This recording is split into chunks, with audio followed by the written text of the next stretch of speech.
The Sunday fun. The vet was visiting us again and said it's time to start worrying about the afterbirth that's not coming out. So that on top there is actually poop. His hand was in there. He needs to put his hand in the rectum, stimulate that, and then release the afterbirth by pulling it softly and slowly. He said there's already a little bit of infection, and so earlier today we tied a rock to the afterbirth to get it released. It's quite a story. Yeah, this old lady, you don't want to lose her to a silly infection, that's for sure. Monday morning, the pigs escaped. There's 4 pigs outside that Imps and Joshua is trying to get back. We just arrived, picking up the kids. Other ones are going to help now, looks like it. We have a new lady helping Manette today.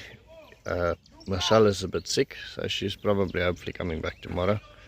We planted, or Imps planted, some prickly pears.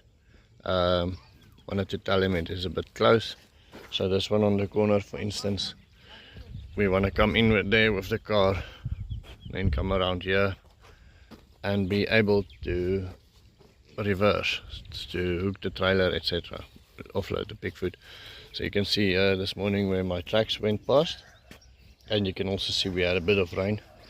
I haven't had the opportunity to check yet how much, but ideally we are going to plant these ones very close to one another, so meter and a meter apart, and this will be strictly for harvesting leaves. So it's a very dense planting. We'll plant stuff between them as well. That's a nice thing about prickly pears, they don't take a lot of sun, so you can plant below them.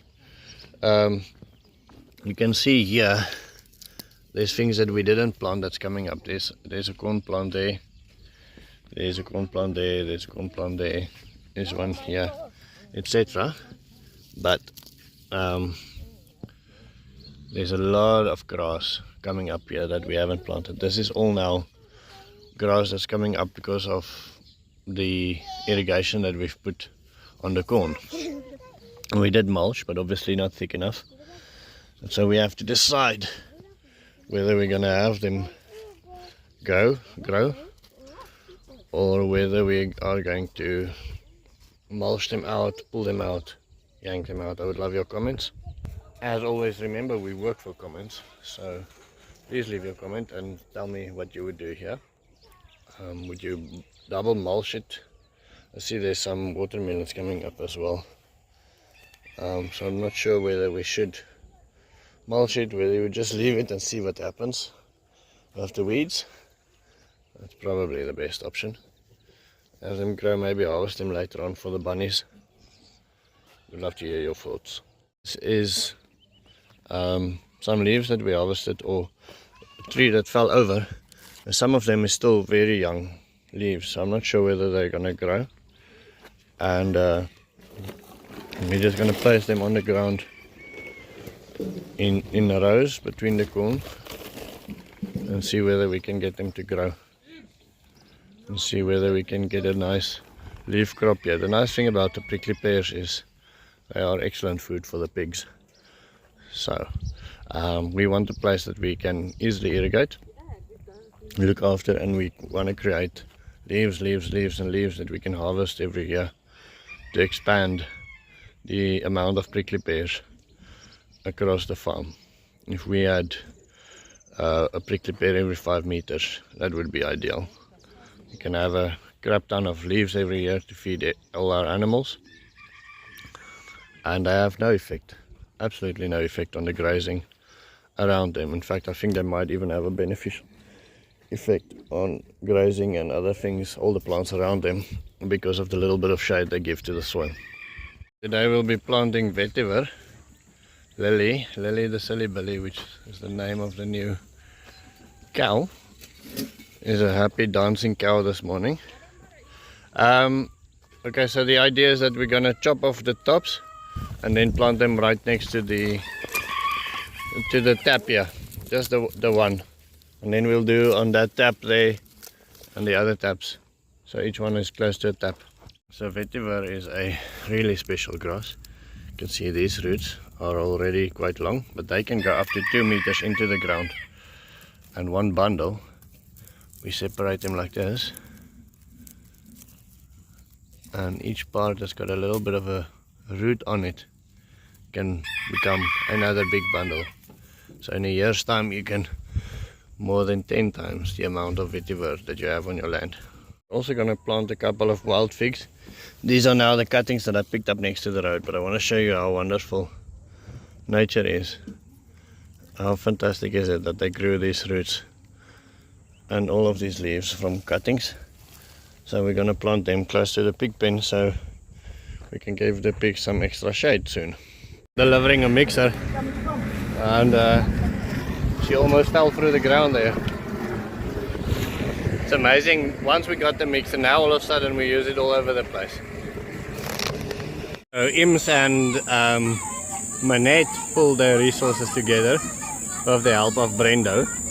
Brendo organized the food and is experimenting on how to make Im's shop profitable. I did the jumping castle, and I think this is going to be nice. Manette and them has just arrived. All the kids are making noise, everybody's excited. I think they're keeping them off the jumping castle for now.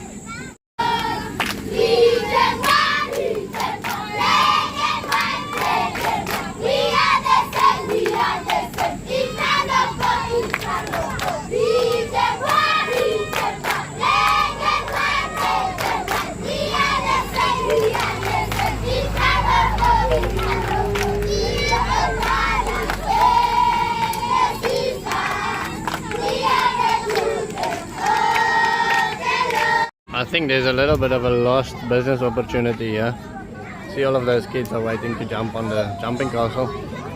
These are the kids that's coming from Manette, but all of these kids showed up because of the jumping castle. Ims and them are just about to bring out the food.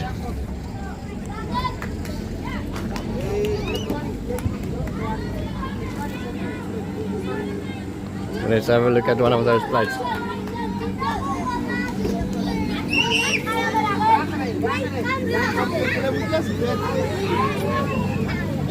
Apparently they need to pray first before they're allowed to touch it. So they need to sit and wait. I think Ims did a very good job. There's some spinach and some carrots and some cabbage in there. I think he did a very nice job cooking all Brenda's recipes. Yeah, I think it's going to be good. And the machine off to get it a bit more quieter, but it turned out to be much louder.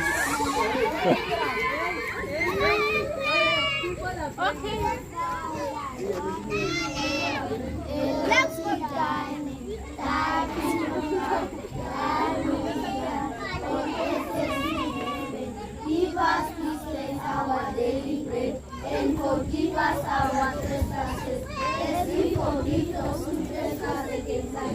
Lead us not into temptation, but deliver us from evil. For thine is the kingdom, the power, and the glory, forever and ever. Amen. Amen.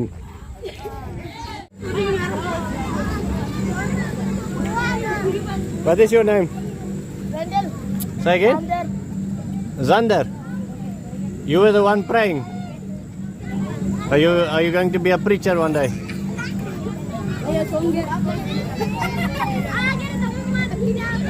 Said Brendan.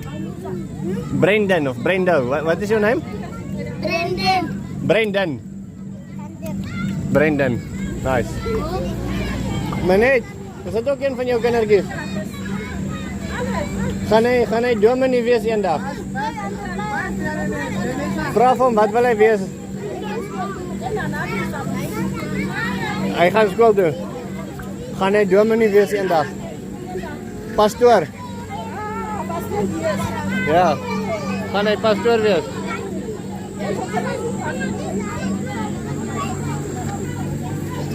Vra weer, laat ek sien.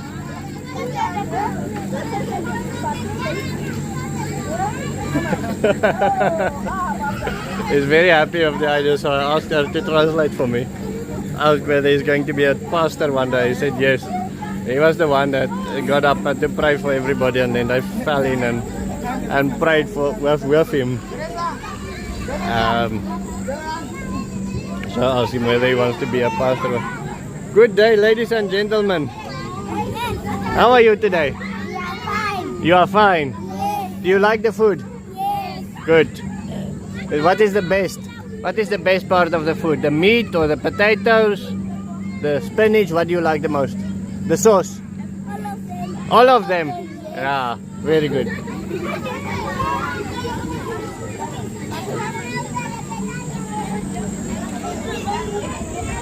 I don't always know what I have to be grateful for. My kids always don't know what they have to be grateful for. I took Mika along, was it yesterday or the day before yesterday, when we fed all of those kids with minute, and she was almost in tears.